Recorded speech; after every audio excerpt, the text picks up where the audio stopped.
Hi friends, welcome to Shahi's kitchen. ഇന്ന് ഞാനിവിടെ തയ്യാറാക്കിയത് ഹോർലിക്സ് ജ്യൂസാണ്. പഞ്ചസാര 3 ടേബിൾ സ്പൂൺ എടുത്ത് വെച്ചിട്ടുണ്ട്.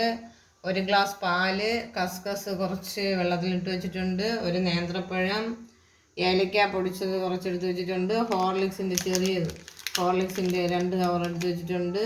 മഞ്ച് എന്നിവയാണ് ഇതിനാവശ്യമായിട്ടുള്ളത്. ഒരു ജ്യൂസർ എടുത്ത് വെച്ചിട്ടുണ്ട്. അതിലേക്ക് ഈ നേന്ത്രപ്പഴം കട്ട് ചെയ്ത് ഇട്ട് കൊടുക്കാം. ഇനി അതിലേക്ക് പാലൊഴിച്ച് കൊടുക്കാം. നല്ല തണുത്ത പാലാണ് അതിലേക്ക് ഒഴിച്ചു കൊടുത്തത്. ഇനി അതിലേക്ക് പഞ്ചസാര ഇട്ട് കൊടുക്കാം. മധുരത്തിനനുസരിച്ച് പഞ്ചസാര ഇട്ട് കൊടുക്കണം. ഇനി അതിലേക്ക് ഹോർലിക്സ് ഇട്ട് കൊടുക്കാം.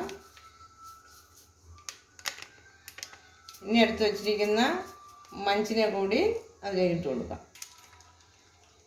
അതിലേക്ക് മഞ്ചിനെ കൂടി ഒടിച്ചിട്ട് കൊടുക്കാം. ഇനി നല്ലതുപോലെ അടിച്ചെടുക്കാം. ഇനി അതിലേക്ക് ഏലക്ക പൊടിച്ചതുകൂടി ഇട്ട് കൊടുക്കാം. എന്നിട്ട് ഒന്നുകൂടി അതിനെ മിക്സ് ചെയ്തെടുക്കാം. ഇനി അടിച്ചു വെച്ചിരിക്കുന്ന ഹോർലിക്സ് ജ്യൂസിനെ നമുക്ക് ഗ്ലാസ്സിലേക്ക് ഒഴിച്ചു കൊടുക്കാം.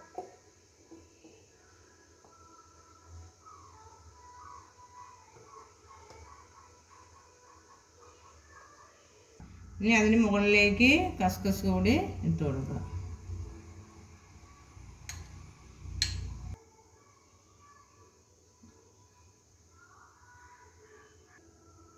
നമ്മുടെ ഹോർലിക്സ് ജ്യൂസ് ഇവിടെ റെഡി ആയിട്ടുണ്ട്. എല്ലാ പേരും ട്രൈ ചെയ്യുക, വീഡിയോ കാണുക, ലൈക്ക് ചെയ്യുക, ഷെയർ ചെയ്യുക, സബ്സ്ക്രൈബ് ചെയ്യുക, പിന്നെ ബെൽ ബട്ടൺ കൂടി ഒന്ന് അമർത്തുക.